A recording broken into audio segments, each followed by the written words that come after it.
Presidenti Amerikan Donald Trump ka deklaruar se Shtetet e Bashkuara kanë kryer bombardime të suksesshme në 3 qendra bërthamore të Iranit, Fordo, Natanz dhe Isfahan, dhe që ato janë shkatruar plotësisht.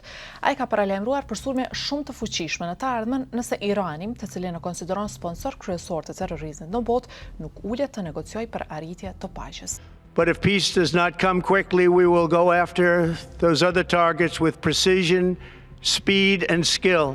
Autoritetet amerikane kanë thënë se në kuadër të operacionit Mesnata, sulmet janë kryer me 14 bomba për shkatrim bunkerësh, 10 raketa Tomahawk dhe 125 aeroplan ushtarak. SBA është vendi i vetëm në botë që posedon armë që do të mund të kryente sulmin në thellësi të rajonit malor ku gjendet centrali fshehur Fordo. Arma e saj, dëpërtuesja masive e artillerisë, peshon mbi 13.000 kg dhe është dizajnuar për të shkatruar 60 metra në thellësi të tokës apo betonit.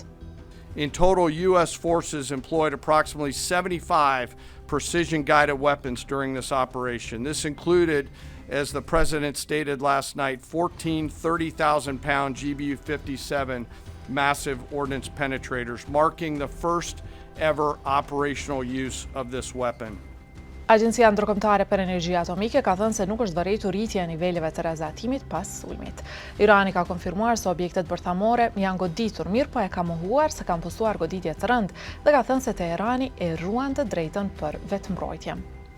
The Islamic Republic of Iran continue to defend Iran's territory, sovereignty, security and people by all means necessary against not just U.S. military aggression, but also the reckless and unlawful actions of the Israeli regime.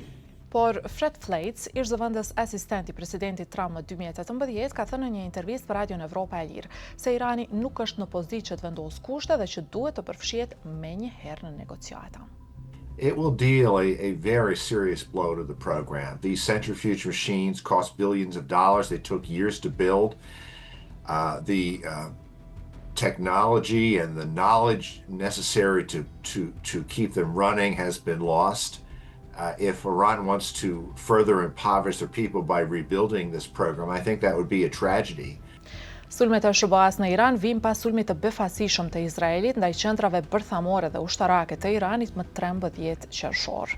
Kryeministri izraelit Benjamin Netanyahu ka përsëritur disa herë se Teherani nuk mund të ketë armë bërthamore sepse ja rrezikon ekzistencën Izraelit, ndonse Irani pretendon se programi bërthamore ka vetëm për qëllime paqësore. Irani është hakmar me sulme raketore në Izrael për një javë rresht dhe ka nisur raketa edhe të dielën pas sulmeve amerikane, duke lënë 10 persona të plagosur.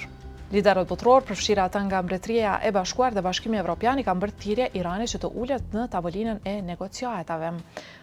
Disa, përfshirë kryeministrin e Kosovës Albin Kurtin, janë shprehur në linjë me qëndrimet e SBA-s, ndërsa të tjerë kanë bërë thirrje urgjente për ulje tensionesh.